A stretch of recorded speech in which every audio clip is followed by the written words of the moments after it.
Welcome to JustWannaQuilt, a research podcast coming out of Tulane University Law School.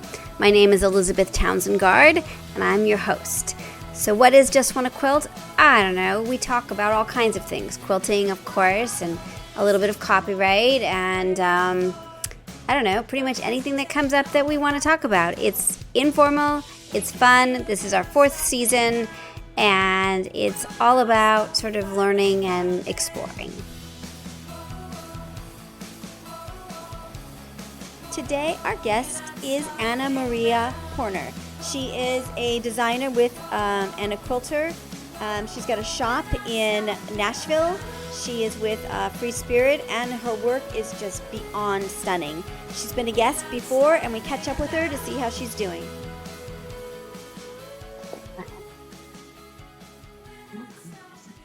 How are you doing? I'm doing okay. How are you? Good. Tired. Good. Life is complicated. Are you tired? Yeah. Always tired, but that's the way of life, isn't it? Yeah. I started taking vitamins. It helps. It does. Oh, cool. I'll try that. Oh, goodness. So today is really short and easy, which is we're just checking in with people to see how you're doing and what's going on. So we'll go in like 20 minutes, half hour, just kind of saying hello, because I feel like let me turn on the other one. Because I feel like it's kind of the time to do that, It was been such a weird year, and so that was kind of what we were doing. Year plus, right? So if that works for you, does that sound okay? Yes. Okay, cool. Let me just, the dogs are still out and they sometimes bark. So let me put the dogs away and then. Okay. Yeah. I was just going to say, I might have an air conditioning guy show up, but. That is totally okay. We can pause. Probably that's the beauty of a research podcast is life happens. Yeah. That's right. There's nothing polished about this. All right. So let me go quickly put the dogs away so they don't bother us, and then we will get started. Okay. Sounds good.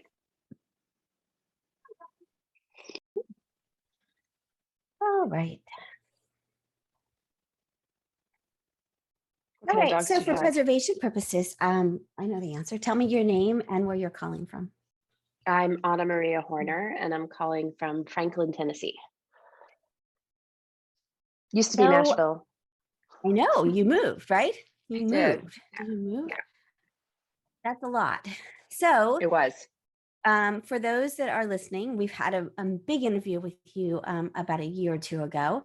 So we're just kind of catching up with those that came around. So, and you are so insanely cool, and your work is so amazing. And so, and you've got a new line out, and that just a lot going on. So yeah, let's start. Where do you want to start? So tell us a little bit about sort of how did you fare in this year of lockdown and COVID, and you have a big family, and sort of, I imagine, and I think what I read is, were you in Australia when everything started? Is that right? I was. I was just there for personal enjoyment. I wasn't working for a change. Last March, my kids were on spring break with their dad.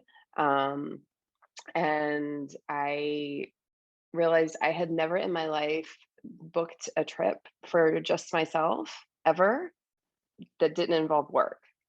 And so I went to my favorite place in the world. And so I was in Sydney, and right at the time in mid-March when everything was really day by day rapidly changing about our understanding. I mean, and I don't even now it sounds so insensitive to even say this, but like when I was in the Nashville airport and the Delta Lounge preparing for my flight on March 10 or 11, like there were other people in the lounge that came and sat down next to me after getting their drinks from the bar, and we all kind of joked like, "Oh, I hope we're socially distant enough. Like, I hope we're not too close." Like we had nobody knew. They had just started using that term, and we made a little joke about it. You know what I mean?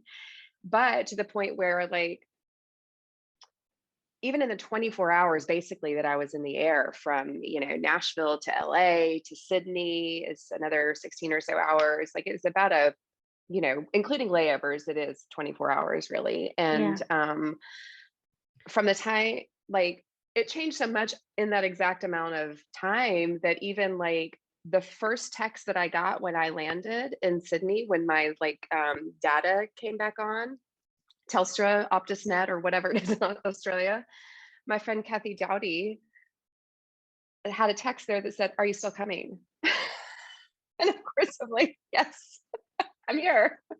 Right. But that's how quickly things were changing. So I had 10 days there of slowly watching the world kind of close and slowly changing sort of my plans of what I was doing and slowly becoming uncomfortable with going out to dinner. And it was a really interesting part of the world Wow. to be in. At the last 5 days, I was on the Sydney Harbor, and there were cruise ships that weren't allowed to dock, because that's where the Wow. brunt of Australia's cases came from to begin with, were on those Yeah. cruise ships. And my flight home was canceled. I was at dinner the night before I was meant to leave, and I got my 24-hour notice itinerary, and it said, "Here's the details for your flight from LA to Nashville." And I looked at it and I'm like, "Well, how am I getting to LA?" It just completely left off my Wow. flight That must from have been Sydney very to freaky. LA. It was Yeah. very freaky. So we dropped what we were doing. We went back to the hotel, and I called Delta, and I ended up about a day and a half late home. But they had instituted a travel ban, which they still have 18 months later. So How did you get home? you can't leave. They were still basically taking planes of Americans and non-citizens home. So I got home on a different airline about a day and a half later. I got home on Virgin Craziness. instead of Delta. So That must have just felt um like, I think about like all those, real world things, but also movies where people are trying to get out. Like there's a plague or there's a war that you like are just trying to find any way out. Did it feel like that you were going to get stuck in Australia, or did that not occur to you? I did get a bit of a fright thinking about my kids, and I would have been happy to be stuck in Australia, Yeah. because even then I was kind of like, I feel like this is going to go better here than at home. Like even then we were kind of like, but yeah, I was just writing yesterday on my on a post on Instagram how I had this kind of weird, maybe it wasn't weird, maybe it was just smart. I had this sort of like weird instinct I just sort of wanted to bring my kids there, like to Yeah. me, instead of Yeah. me going there. You know what I mean? I Yeah. kind of felt like, and I think I knew, none of us really knew, but I somehow got this hunch that it was going to be a very, very, very long time until I'm back in Australia. Because I think it's my fourth or fifth time there, and I love going, and for work and otherwise. And yeah, it's a beautiful part of the world, but it was stressful in a way that I haven't been stressed before. It was a Mhm. very kind of, it in retrospect, it felt like this big movie plot, like you're saying. Yeah. Now, it just but then it felt very just complicated, really Yeah. complicated. How did Yeah. your family handle it that you were there and all of this was getting shut down? I mean, I think that I was in continual, it was just the younger three kids that were with their father on vacation, and they the older kids were basically on their own, are or were on their own at that time. And I was in pretty constant communication with them about what was going on. The older ones, the younger ones, I think still weren't really aware of what this all meant, Yeah. you know. Um, they are now, of course, but yeah, I don't think I did not pass on the stress, that's for sure. Yeah, it's interesting. There is this kind of needing to protect younger ones when there's something like that. Yeah. 'Cause it's so, I don't Yes. know. I got stuck. I had a pulmonary embolism in New York while I was traveling for work one Oh year, my God. and my kid was about, I don't know, maybe fifth grade, sixth grade at the time, and we tried to keep everything from, it was too Yeah. scary. Like, look, and she got really There's a mad. balance. Yeah, Yeah, there's a there's a balance. sense They have to feel included, they have to feel you know. included. And at the same Yeah. time, I felt like admitting to them how serious it was hard. I couldn't do that. You Then know what I you're mean? Like admitting it to yourself, aren't you? yeah, like there was a sense Yeah. of like, I'm not ready to cross that. Did you feel that like, or did you not Well, feel like you felt like you could get home, that you didn't realize, like, felt do you like know what I I mean? could, but in these little moments where I thought, oh my God, I might get stuck. Um, it was pretty terrifying, but I also at the same time like had no, there are worse places to be stuck, number Yeah, one. And number two, like they were with their father, not a babysitter. Do you know what I'm that's saying? true. So Right, like, right, right. you know, they They were were with being one of taken their care of. That's right. parents. Yeah. Yeah, So yeah. like I did let myself think through, what if I'm stuck? I never let myself think through, what if I'm stuck for 18 months? Yeah. It would be Right. like, what if when this all blows over in 6 weeks? Because Right. remember, we were like, we're just going to That's right. lock down hard and squash this That's right. thing, flatten the curve. A couple months will be done. That's Remember right. that? Yeah, I do. So anyway, and then of course, after being home for a couple of weeks, I was like, man, I wish I had gotten stuck because this homeschooling stuff is hell, you know? Homeschooling. Right. Okay. So let's do that. So you've got right. You've got a great range of ages of children. So I'm really Do I only interested. have three still in school. So So tell us a little bit about that, and then about your yeah. grown kids, because that's got to be as stressful too, but in a different way, Yeah. right? Well, my oldest daughter, Juliana's now 29, and she had just moved to LA. Oh no. She had only been there for like a few months, and it was very bad there. And Very then bad. Yeah. restrictions were very severe. Yeah. So I mean, she's just now feeling like she moved there the September, October before the pandemic. So she only been there for a few years, found a place, got settled, and she just now kind of felt like she's doing what a normal person does, and that is go out and meet new people. She was Yeah. just kind of in this like rut of like, I'm in this new place, but nothing's new yet because I haven't gone out and Yeah. done anything. But she was out there, and just kind of steady communication of what life was like there was pretty different. Yeah. I My lived in LA. older, I lived in LA for a yeah, decade, and seeing it's quite a place. the 405 and the freeways and the Yeah. emptiness of that was just Yes. so haunting, Well, so I bizarre, tell you, I think one of the eeriest images that I got was when I did arrive back to the United States in the LAX airport. Elizabeth, there was not a soul. And have you It ever was seen the LA amazing. airport without I mean, it was like a I can't even, dystopian novel. Like there was not a soul I in that can't even airport but my imagine. flight that had arrived. And then I had even a really hard time just getting back to Nashville. Everything kept getting canceled just from LA to Nashville and getting like, anyway, there's a million So and billion interesting. stories about where you were stuck when this started. Yeah. But yeah, the older kids, like just some general thing, like my kids that are like in the around 20-ish and 20 plus, my children are very independent and studying in the school of life, whether musicians or art or cook or so I have now 23 and 21 and 19, and they're all restaurant workers, Oh no. and aside from doing other things. But two of them, I went from having four in the house to having six in the house just because of like living and job changes, you know what I mean?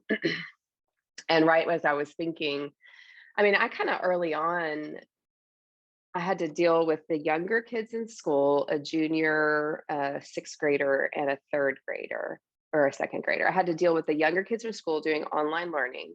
And they're all in different schools. So like elementary, middle, and high school. So each of the schools was running the online kind of differently, and I don't know how I thought I could have them all in the same room, but I set up this room of like where they could homeschool. And I'm like, and then all these like teachers come on and all these headphones go everywhere. I'm like, what was I thinking? And I'm like, go to your rooms, everyone.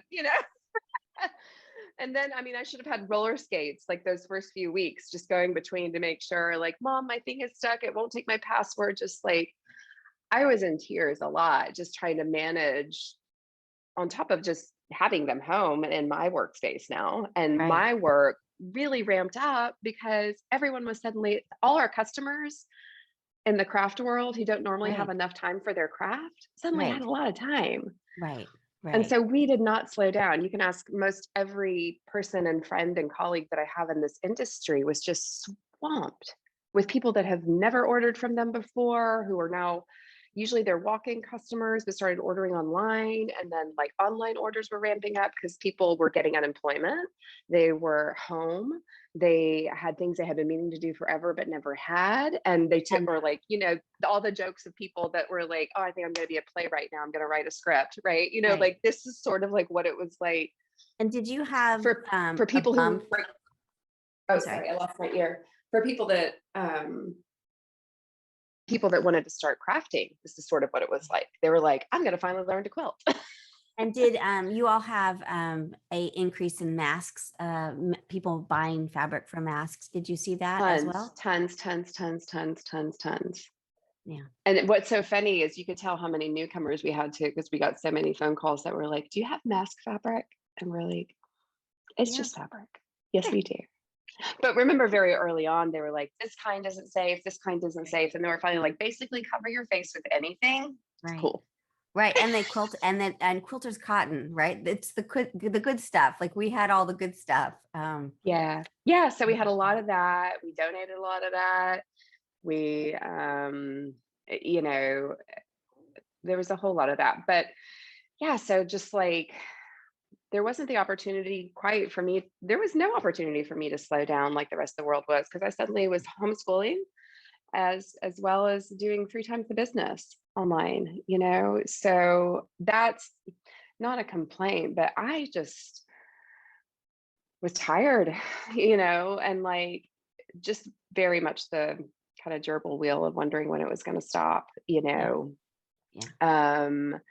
The other big change for me, I mean, the kids managed beautifully. I'm really proud of each and every one of them for kind of like understanding what the challenges were.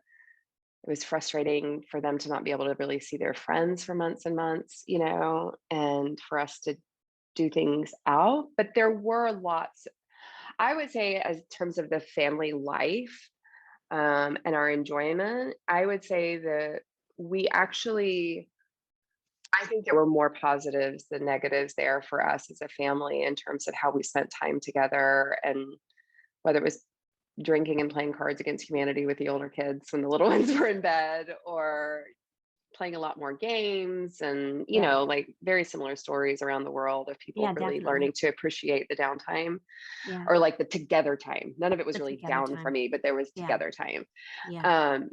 So that was good. But the other thing that really changed for me personally and work-wise was there was no travel, right? Where I was quite used to traveling practically every month.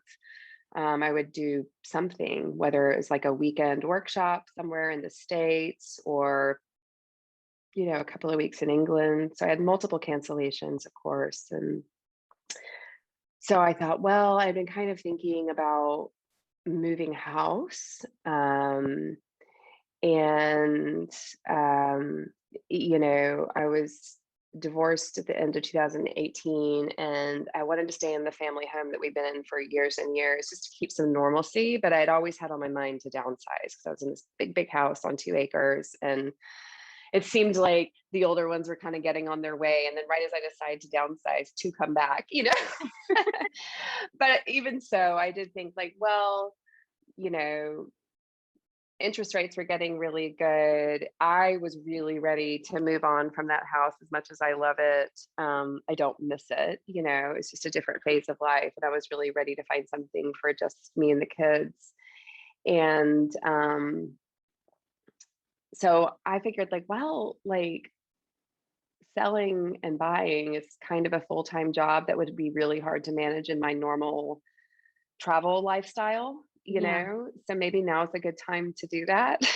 So I took that on as well, and finally moved in. I think that getting my house ready to sell probably started about this time last year.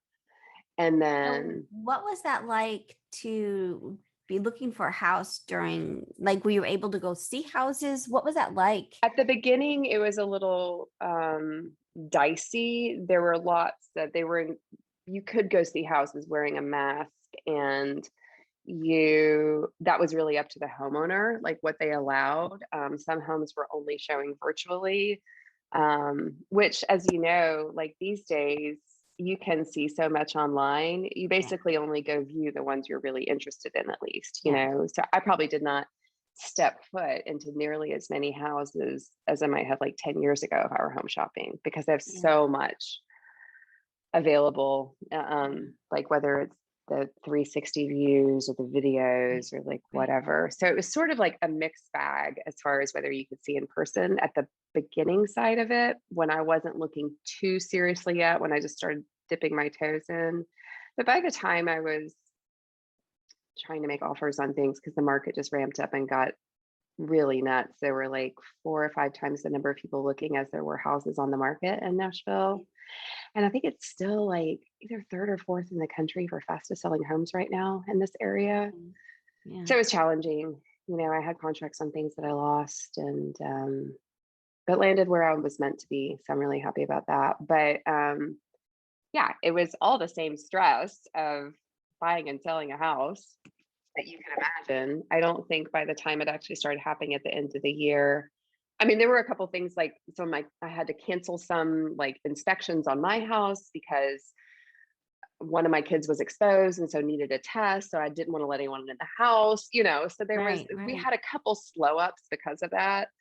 But by and large, I've joked that like none of us in our family have gotten COVID and 4 of my kids work in restaurants. And this is, even pre-vaccination days, like Wow. they took so many tests for being exposed. Like girlfriend was exposed, that, like so many tests. It's like we couldn't get it if we tried. We just never got it. And it's not like it was a disappointment, but it was just kind of like, how have we not gotten this yet? Really interesting. Yeah. Very interesting. It's going to be interesting over the coming years, like as they do studies. I wonder if larger families get it less, or, I've got no idea. I heard something about like if you have bad allergies, you're less likely to get it. Really? Because it's like there's this A and B protein. And I think that like if you someone that have allergies, which most of my kids do, you have I think a lot of the A protein. Listen to me, I've got an art degree. I'll shut up. But I find it so interesting. I find it all really interesting. Yeah. All right. So your life is like everyone else has turned upside down in crazy ways. And at least my experience, my life-work balance was really not balanced in any way. Like lots of family the time, word balance lots didn't of come work into pressure. Yeah. Tell me about, because you own a shop and that's part of your life, but you also design, and that's what people know you for around the world is your fabric designs. And so tell me a little bit about that side of your world as you're locked up and you don't have the time that you normally have, the quiet art time, I imagine, when the kids are in school and the house is quiet. It was more challenging, definitely, to have that sort of art development time. But, I still had my studio space in the old house, and it's almost like I was sort of employing those old tactics I had when the kids were really young, where I'd wait for them to go to bed, or I'd wait for them. I mean, that now, since they spend time with their father separately, I would wait for weekends when I'm kid free, to do things. So it's sort of like those like very young mom tactics that I had to come back into play, because so much of my day got eaten up by school and things. So, but the shop changed pretty dramatically and continue to keep changing on a dime because of whether we're open at all for walk-in traffic, whether we're doing curbside, whether we're doing appointment shopping by appointment. We went back, we were closed basically from March until and canceled all our workshops with like Jen Kingwell from Australia or Aruna from Canada. Like we had international tutors that were booked to come in that we had to cancel, and so working out returning workshop fees to people or saving them for when we can reschedule, just like, all the stuff. And we were closed to customers from March until October.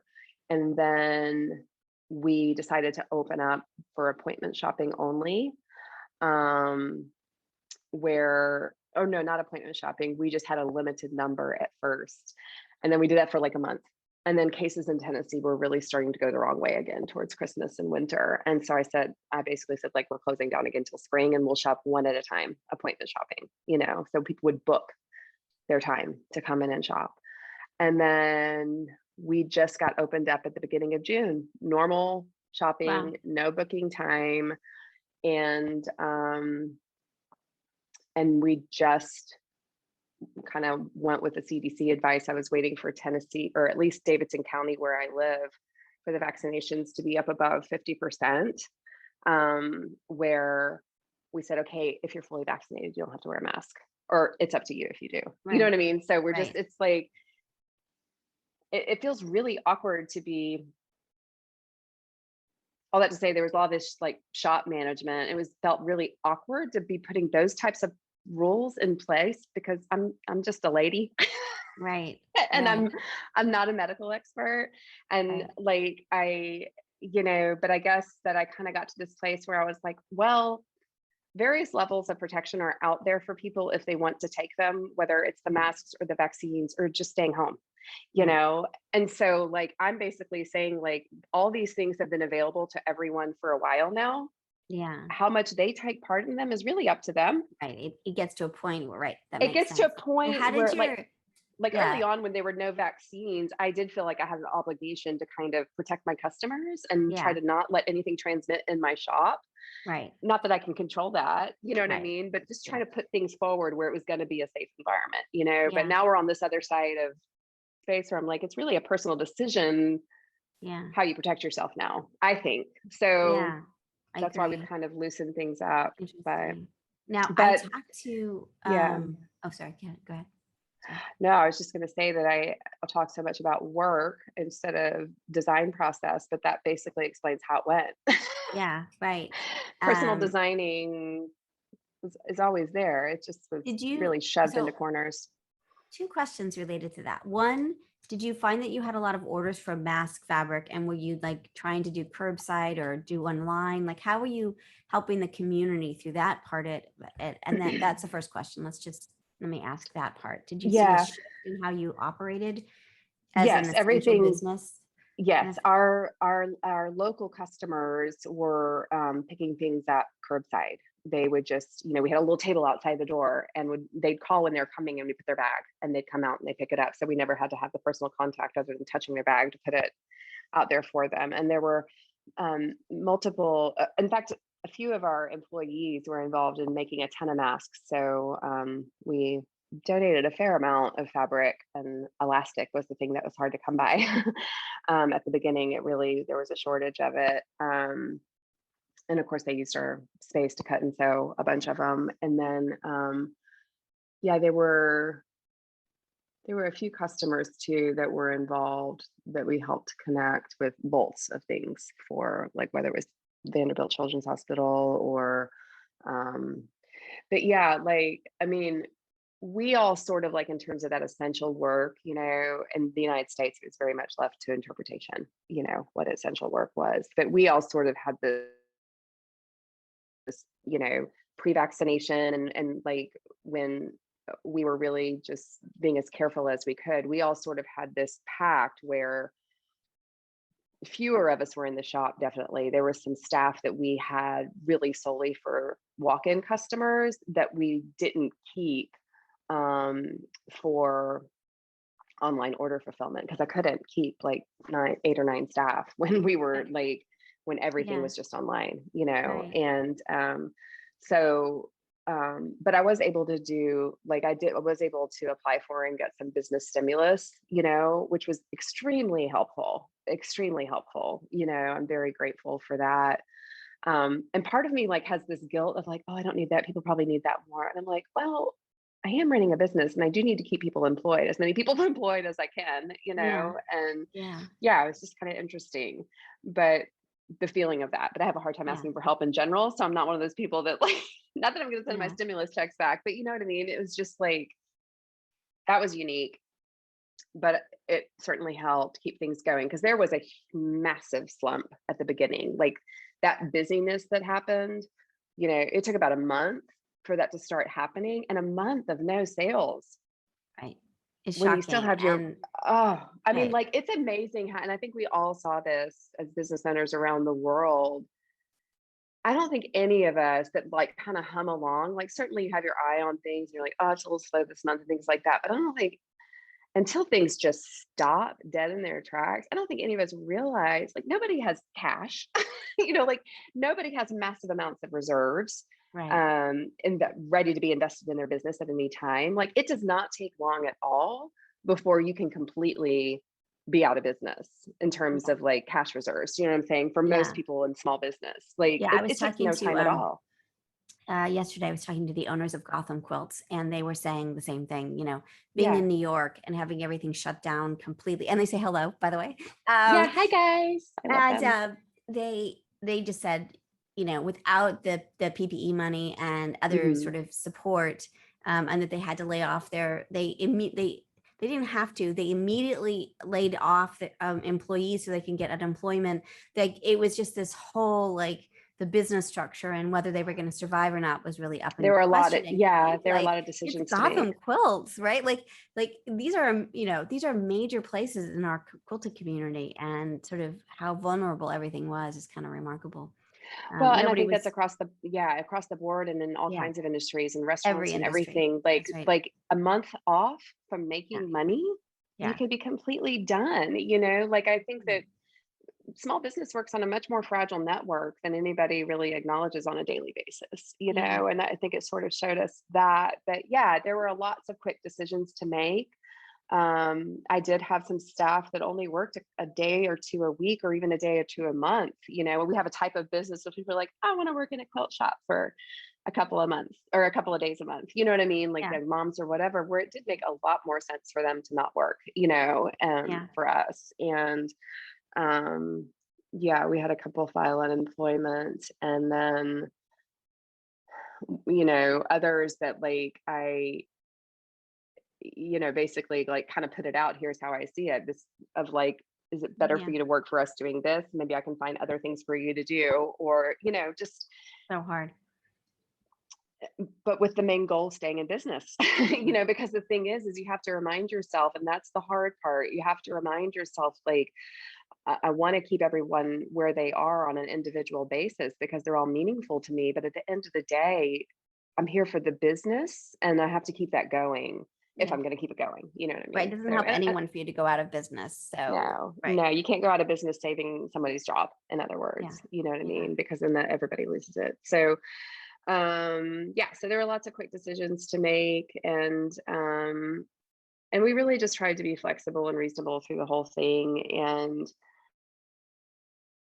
tried to be communicative with customers about what to expect, whatever mode of shopping we were offering at the time. We had some people quite angry about how long shipping took to get from here to the other side of the world, but we couldn't really control that, But by and large, people were very understanding of the world situation. So our online orders and shipping times were sometimes ridiculous, or someone in Ireland would order something and want to know why it was in, Brazil waiting to be picked up. Right?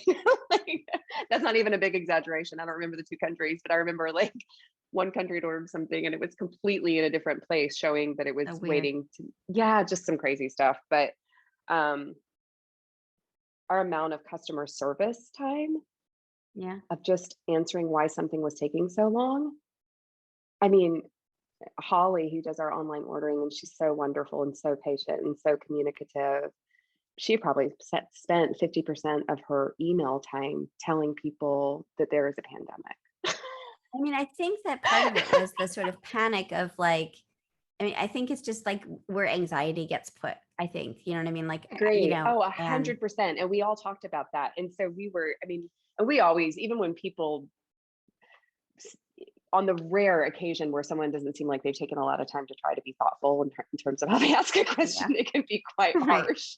right. Even then, our mode is always kill it with kindness. You know what I Yeah, mean? Because yeah. generally there's something else going on if someone's really Yeah, it's mad not about about this you. one little Right. thing. It's That's right. That's right. right. We Right. haven't And if failed the it world really is about you, because then you still really need to be patient because it's like, you oh do. my, well, you get Get it very upset out, about get this. it out, get it So out. Yeah, interesting. that's right. Yeah. Yeah. But we spent, yeah, a whole lot of customer service time just kind of talking about delays Yeah. for months. All right, So so let's get back to two more questions for you. I know we're at half an hour now. are One you is okay? your design process, and then I have Yeah. one intellectual property question that we can either talk about on Oh yeah. screen or off screen. So, Okay. Sounds good. um, Yeah, yeah, so the design process, like basically like fabric design didn't change at all, except that got busier too. The mill, like because there was a new demand in the sewing world that made a bigger demand in the fabric world. Fabric companies were having record sales. So lead time had to grow. So that just means that more fabric was going to the mill to be printed. So instead of the mill printing, 30,000 yards of a collection, they're going to be printing 60 or 70,000 yards of a collection, right? So um, it all took longer, which means the mills were backed up. Shipping around the world of any product anywhere, because everyone was ordering online instead of Right. walking in. Like there was just consumption just went through the ceiling. So the shipping containers that fabric quilts get rolled onto were impossible to find. You'd be like trying to get a guy to, barter to get a container just so your goods could get shipped. Like your goods would be printed and ready at the dock, and you couldn't get a container for them to get them overseas. So there's all sorts of slowdowns, but that all just meant that like I had to start turning things in even earlier. So like if normally I'm working finished and turned in and approved a collection, and then it's shipping 9 months later, now it's more like 12 or whatever it is. I can't even remember the numbers in my head, but it just grew, so I have to work farther in advance. But yeah, in terms of the art that I'm making for fabric and how well it's done, I've never been happier. Like I love what I've been making the past few collections and the few more coming up that are in the hopper. And in a really weird way, maybe just because I needed it so badly, but in a really weird way, like I've never been more pleased with what I'm making and how it's been received. So I love that. I think that's a lot. I think that's a lot of things. I think it's like gratitude that I still get to do it. I think it's being in the right physical place for the first time in years, like so happy to be in this house, no matter what it took to get here. And I don't even have a studio in this house. It's like this much smaller house, and I hope to build one at some stage. But yeah, I think that I'm good. So the collections are working right now. Yeah, interesting. Yeah. Very interesting. And am I right? You had a collective. There are other artists that work in your conservatory. In your conservatory, right? Tell me a little bit about how they're doing and how that part of it is going. Yeah, that's been great. We've continued to adjust. I mean, really, at the end of the day, like any new product, I partner with Free Spirit also to produce these collections, and it's just me curating work from a couple other artists that I've really, really admired. We started with 4, and whether or not something hits is like any in terms of like product volume. So we continue to adjust how many collections we do, who we do them with, and just kind of move forward based on performance of previous collections. So we've adjusted timing and artists and different things, but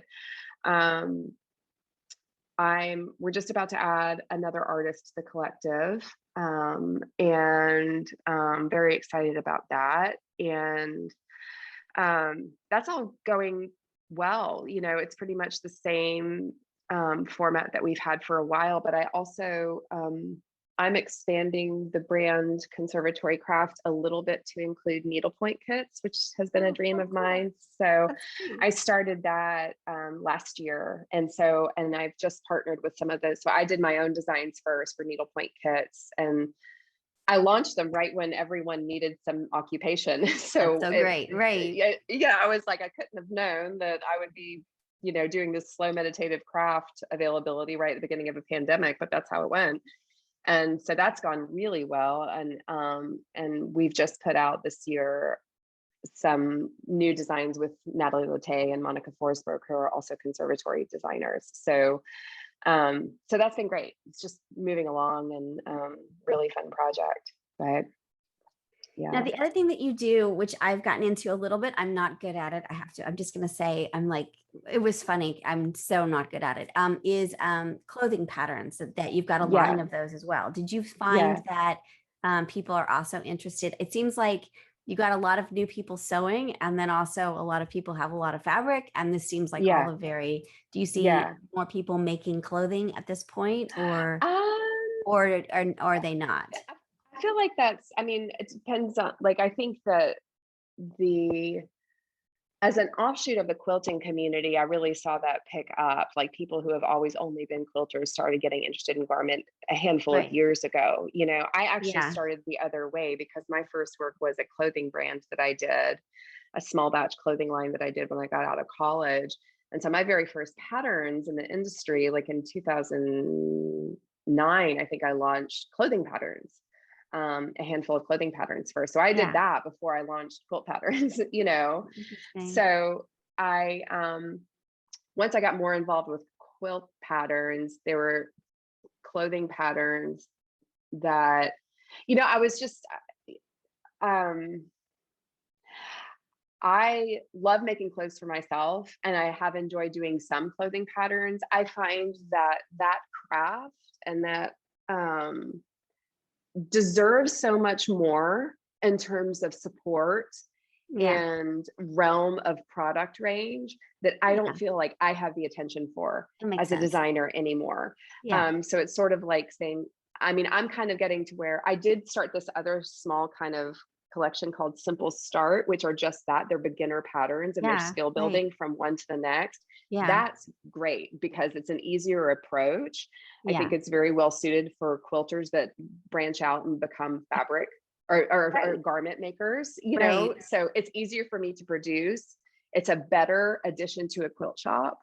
Or it's a sensible addition to a quilt shop if they're doing it for the first time, you know what I mean, in terms of product range, what they're offering. So I can see continuing with that vein of clothing, but I'm sort of getting to where I'm like so focused on the quilts, I'm happy just to have my focus there. Like I will keep in stock what makes sense to keep in stock, but I'm really starting to kind of like not reorder every clothing pattern I've ever printed, which is probably like 15 to 20 different patterns, So, there's people in the world that are better at that and it's their full-time work, you know what I mean?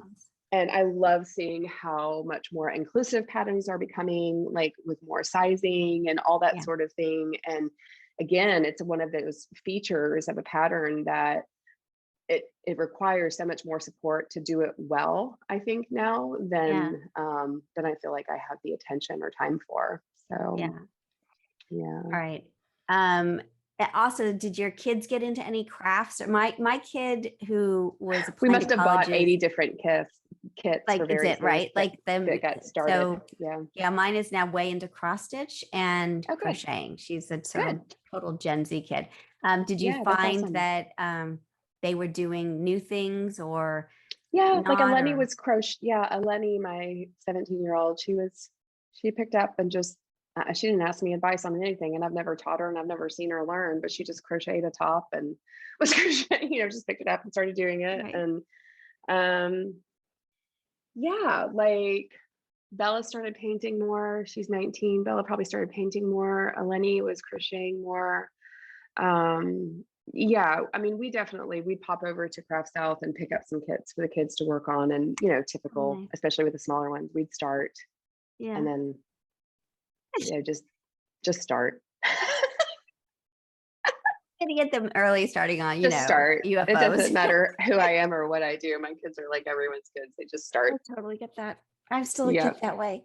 Me too. This is insanely great. I do want to ask you a couple of other things about copyright. And I don't know if you want to have that on the podcast or if you want to turn off the recording. So it's up to you. I'm happy to answer some amount of things so we can continue the conversation. If it gets too specific, sure. So tell me what's going on in your life with copyright. Let's go. Let's start really broad. So I have, in the past 18 months, I have pursued 1, 2, 3, 4, 5 infringements. 2 are successfully completed, and with positive results. When I say positive, it's just, it can mean a lot of different things, right? Right, but it's not on. So it could mean I haven't gone to court. That's right. 2 are settled, right?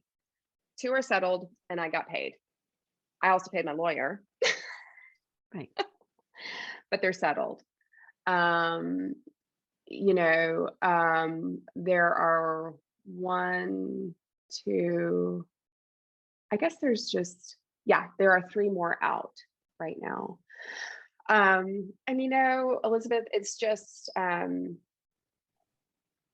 it is a unfortunately very normal part of making art for product that is widely distributed around the world for as long as I've been doing it. It is, I think what I never cease to be amazed at the attempt at deceit and the lies and the responses that you get from people when you write that first letter. Mm-hmm. I've been told that one of my designs is actually a vintage design and mine is just a version of it.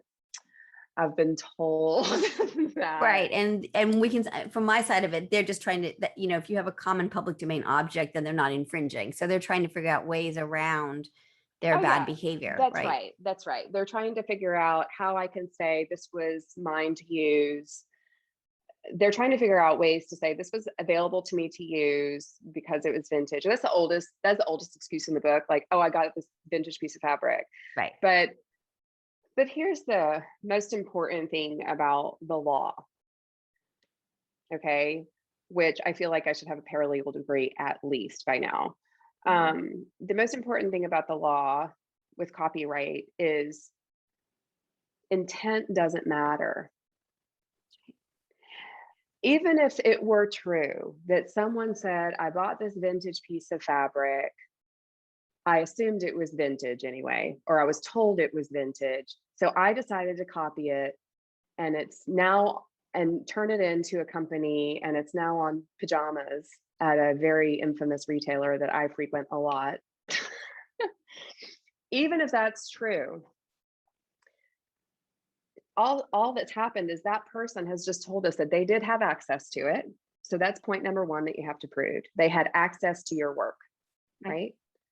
Number two is they handed over that work that they had access to for production and income, right? That's point number two that you have to prove.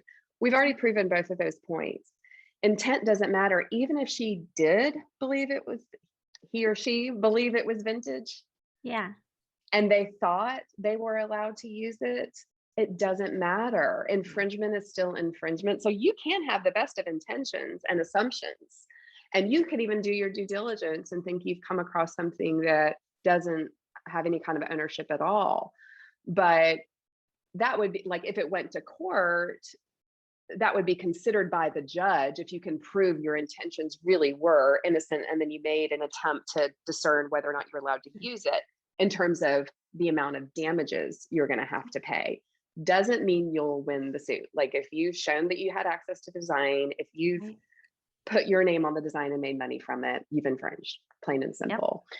So you really do, your stuff. That's really, that's it. That's the way copyright works, That's the way it works. And for designers that do what I do, you should really, it's so hard. And I used to be so much better at it than I am in terms of registering your copyrights. Like, even if you never register it, it still belongs to you, right? So if you found that someone's taken your art, put their name on it, and they're making money from it, you can go after them for the damages. In other words, like ask how much money they made, get it back from them, right? Yeah. Or ask what you would have made had you licensed the design, and try to pursue and get that. But what you can't get back with no registration is your lawyer fees. Right. You cannot also sue the infringer for the amount that you spent to pursue. So that's the dangerous part. So everything that I've made should be copyrighted. But don't ask me whether or not it is. Yeah, so you register, and it's becoming even more important because the Copyright Office is now going to have, starting in December, a small claims court, but you have to register your work to be able to pursue that. So it's just becoming more and more important for people to register. And it used to be I could do like Anna Maria Horner Collections 2009 and batch 50 designs together, and they were registered. Yeah, you can't do that anymore. And that's when I started getting bored with being on the copyright website. And it's more expensive, and you have to copyright things more individually now than you used to be able to. You used to be able to batch a lot of things together. You can't quite do that anymore. So I basically need to hire a paralegal to get everything registered. But yeah, when you're talking about 500 to 600 pieces of art over years, it's a lot of work and cost to keep it registered. And On work and cost. but Yeah. it's all floating out there in the world, Yeah. Yeah. and I don't freak out about it anymore. I'm just like, well, this is an inconvenience, and then you write that first letter and you're hoping you just get somewhere with it and you draw a line through it. And then they come back with all these ridiculous claims and lies. And then you realize that this is just going to cost me more money. This is just going to be another letter. Right. This is just because every letter I send, I've paid my lawyer to write, Right. and you kind of get a couple of them, I get to where even my lawyer is like, well, I think that this and this. And I'm like, no, no, no, no. You tell them that if I have to write another letter, I'm changing the demand amount because, Right. so anyway, Yeah. but the most Yeah. challenging one I've done was one overseas, because it's a different jurisdiction. It was a different fabric company that was selling yardage of one of my designs. Really poor version of it, but it was still my design. And it was apparently drawn in-house somewhere else, so, and mine just ironically looks exactly like it. And Yeah. his was probably first produced last year, even though I produced it in 2013, so just, I tell you what, the biggest temptation that I have is to and I've done it a couple times subtly. The biggest temptation, and one time I've done it and then removed it, and that is to make an Instagram post and expose it, because it is the most jilted feeling. It is so Yeah. it's just the same if someone came in your house and stole something and ran out I was wondering if you brazenly. so we had a little group.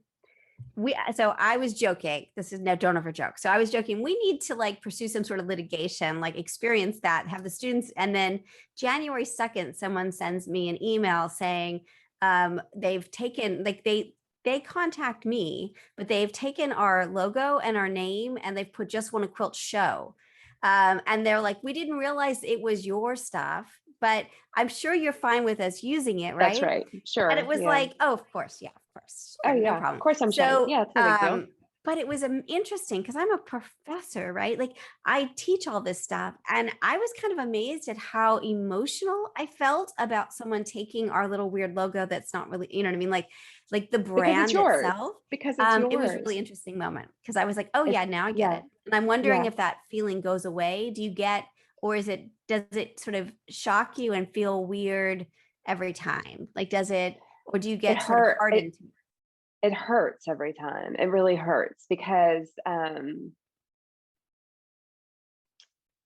I put so much. I put so much of myself into my work, and the thing that hurt the most. And I don't even think I signed a non-disclose when I settled this one overseas, so I'm not worried about it. This jerk can do whatever he wants. But when my echinacea design was created out of a collection called Pretty Potent, which was the first collection that I worked on after my mother had died. And it was every flower in it, in the collection was a flower that had healing properties. And so the whole collection for me was about healing. And I wrote about it being about healing. And it meant something special to me. And I had people write to me that said, I lost a parent and I loved reading about this. It touched me so much. And that fabric will always be important to me because just really lovely, that you can engage with people on a personal and level to do some good, hopefully, and provide some comfort. It's pretty great that I even have the format to do that. And so it means something to me. Not every collection means that to me, but this one did. Yeah. And to see this design ripped and actually have the title Flower Healing Power. That's what they called the print. Which is great for copyright, right? But just it just, if they knew what they were trying to take by taking that, it just infuriating, absolutely infuriating. And I think I think that gets lost with infringement. And I don't think we teach our lawyers and our students well enough to understand that it's more than just someone copying your work. that personhood theory, that kind of all that energy and creative work and spirituality goes into the work that you create, and that they're taking more than just, we're doing Yeah. more than just copying. And I feel Yeah, they like are. that gets lost in the conversation sometimes. Yeah. And so that's something that you're right. Like a really good lawyer is going to understand the range of emotions that come with people whose whole life is their design work, I mean, I have the most fantastic lawyer. He's so great. He's so easygoing. And so I'm like, be harder, Jake. Come on, like he's so easygoing. But it's really good for me because like he's a very calming force. And he has this way of kind of being a little viper in letters that I don't even see coming. And I'm like, oh, so good. Totally. So there Totally. is, I mean, like you just have to kind of, you really do have, I always used to say, you got to take a step back and ask yourself, has this infringement stopped me from doing what I do for a living? Has it prevented me from continuing to do what I do for a living? Yeah. And if the answer is no and no, then you should probably just try and get some rest and not worry too much. But I will amend that and say that there's a third question these days that I ask myself, like, is this worth protecting? Yes, it is worth protecting because this is a piece, it's one piece of hundreds of artwork, but it is my whole career. And like, I just, even if I lose a few $1,000s in the pursuit, it's a cost of doing business. And I feel like, and I'm getting like, I'm not that old yet, but I'm getting to where like, I feel like it's worth protecting even for my family and for my name and for my body of work and however my body of work is going to be carried on. Like it's worth, like, this is mine and this is ours for my family. And like, this is going to be protected, Well, and what's interesting about it, what I try to explain to sort of young, so if you have any kind of success and you are very successful, you will have people copy. Like that is a moment And I of do acknowledge your that, life, it's right? not flattering, but But yeah, it's it's part of the part, it's just process. part of So, it. That's right. right. So if you are successful, assume that they will be copying and that you're going to That's have to right. be dealing with it. And I think that sometimes young designers or pattern makers, they don't really understand that. They get so caught up in like, this isn't fair, small infringing things. Yeah. That's just part of success It in is. some way, It is. But is you can this. never settle it in an Instagram post. No. It's never a good idea. You always want to approach the infringer, and that can get complicated as well. You have to be careful about doing that. I have done that. I still do that. I usually make an approach. That's like the most visceral response that I have is I make this approach and I'm like, this isn't yours. You'll be getting a letter. That's what I've learned to do. Yeah. And some of the responses I get are like hilarious. I mean, you wouldn't even believe like self-contradicting responses to things of like just garbage. People know when they steal things. I don't pursue people that don't deserve it. Yeah. And anytime I talk about this, even roughly, people are like, "Oh my God, am I not allowed to sell things made out of your fabric?" And I'm like, "No, no, no, no! Like that's the goal because I've already made money when the fabric was sold. What you can't do, and I should say this for listeners, like you can buy my fabric and make things and sell it all day long. What you can't do is take my art and print it on a product with your name on it and produce something on your own. That's the difference, and call it yours. But it's not something you want to get good at, but I've gotten pretty good at it. Like keeping my calm and making the approach. Yeah. Very interesting. Super interesting. Yeah. Well, I really appreciate you sharing that because I thought, I think it's important for people to hear and understand. And you're living it. So that's really different than me just saying, register your work.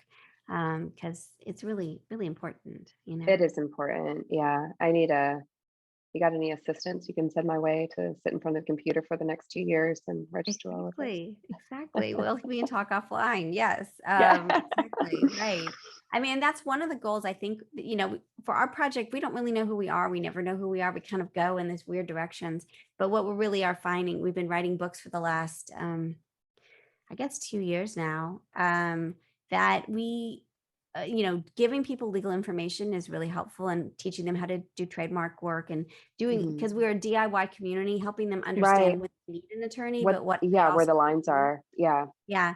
Yeah. And then I think maybe eventually being able to have a service. I think what we people need to do is have an annual checkup, and have Yeah, a it's a place like checkup. That's us right. where something happens in the middle of the night, you can quickly say to us, hey, this is Yeah. happening to me. And Yeah. then you get to your attorney, and because the attorney may respond in a day or 2 days, but kind of Yeah. what's like an ER for That's copyright right. and trademark Triage. issues, triage, exactly. Yes. So Yes. that's kind of, I think, what we're now working towards with our Yeah. recent grads and others that can get some Yeah, that's really experience, good. Yeah, and keep that's it really low good. cost, because the Yes, barrier because to the cost is a lot. And so the cost can how be do you quite a keep those lot. costs down And and it's help not people? every lawyer that really wants to help you keep your costs down. Mine tends to Okay. be like, let's go ahead and skip to step 3 with this letter so that Yeah. we're not just doing a bunch of back and forth, because like so many lawyers will like do step 1, get a response, do step 2, get a response, do step 3, get a response. And now we sort of have this format.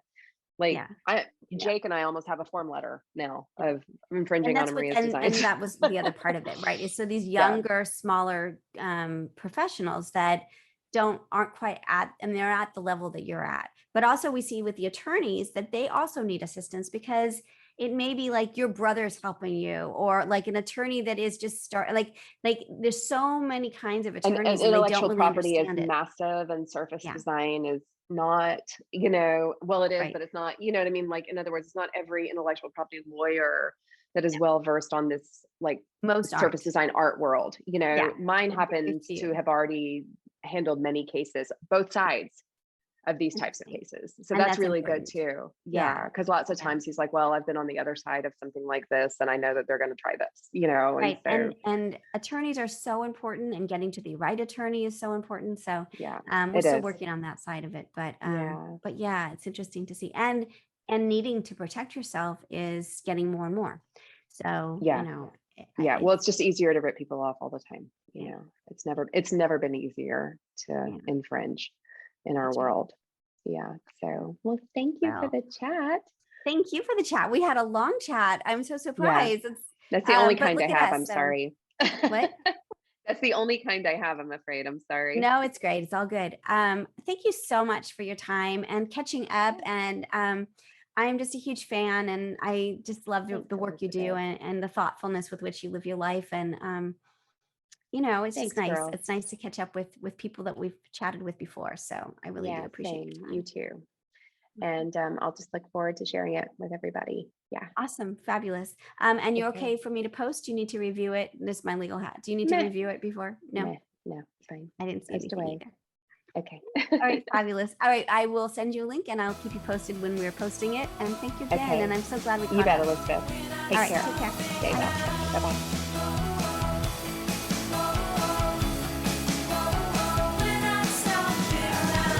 So you've been listening to our interview with Anna Marie Horner. I hope you enjoyed it. If you want to come play some more, come and join our Facebook group, or watch us on TikTok, or sometimes we're on Instagram. I don't know. I hope you like this. This is a research podcast, so there's a lot of weirdness, and I don't always get them up as quickly as I want to. I apologize for that, but I'm so glad you're here listening, and I hope you get a chance to quilt today.